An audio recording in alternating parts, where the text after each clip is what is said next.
Hello guys, niloso na namin tong bukana ng Wawa Dam. Ito, lalaki ng mga bato.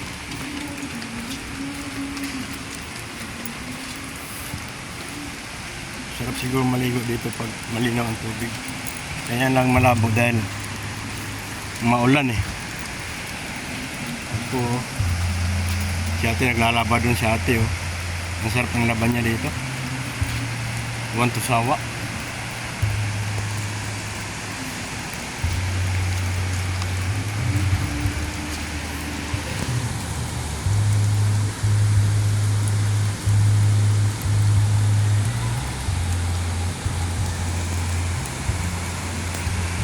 Ayun oh, mayroong hanging bridge. Ayun oh.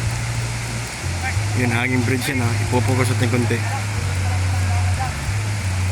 Ayan guys. Dati nung pumunta kami rito nung 2010, kasama yung pinsan ko, wala pa yan. Ayan, yung talon na yan, yan ang pupuntahan natin ngayon. Pagkatapos dito mabidyoan tong lugar na ito. Yan guys oh, magandang may pagbantawag yan, yung umusok. Guys, napatayin ko muna.